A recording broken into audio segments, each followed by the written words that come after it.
Back at 8:47 this morning on today's Consumer Menu Know-How. Do you realize there's an entire field devoted to the strategic planning of restaurant menus?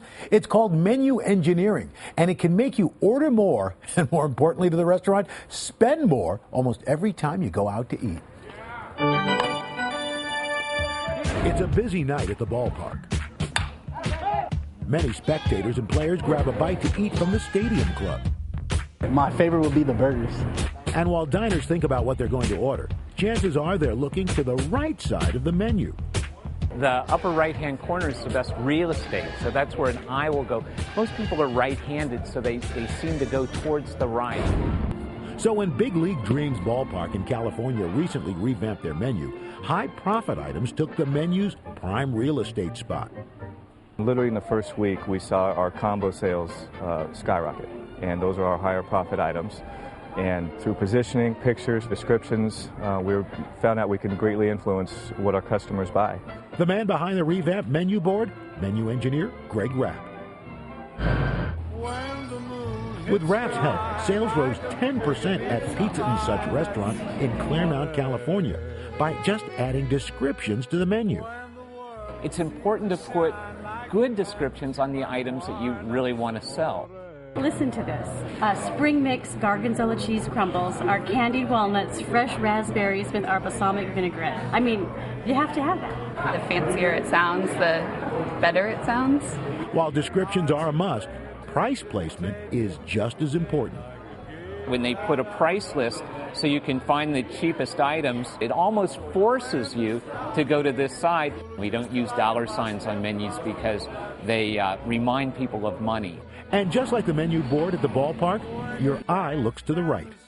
The before menu on this one, they have veggies in the best real estate. We went from veggies to the barbecue meat platters. For those who dream of the big leagues, these tricks of the trade can make all the difference. I was skeptical, and I really didn't see there was any way that we could change it to really have a great impact. But it's logical. It makes sense.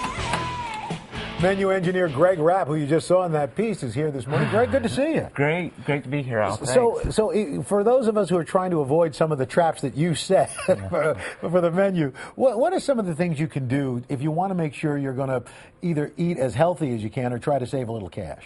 Well, healthy, remember years ago we'd put the little heart on the menu. That would kill an item because people would see that and they would say, oh, this doesn't have any flavor or taste, so people wouldn't order it. We took those away these days, and we want you to navigate the menu to find the items that work for your diet. We're not in the business of putting on items that will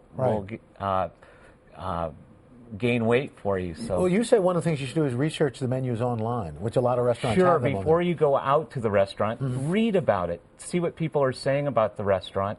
Go and look at the walls. They'll have stories. Because they have stories up that have been favorable to them. Yeah. And you say also talk to the wait staff. The waiter or server is your key to the restaurant ordering. So ask the server, what's good, what they would order, what's going on in the restaurant.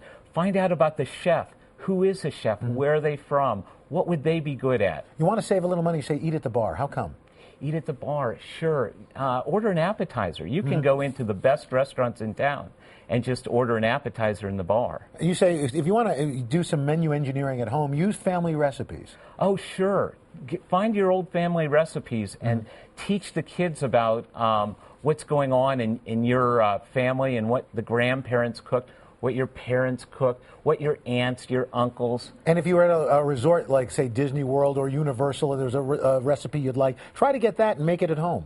Sure. All you have to do is Google these things anymore and find recipes from any resort and piece it together. And if you know your kids like Miley Cyrus, you can go online, find a recipe that Miley likes. Sure, just Google Miley Cyrus recipe, and up will pop all the recipes that she eats, and the kids are more apt to look at those foods and eat those. All right, Gregg Rapp, thank you so much. We appreciate it.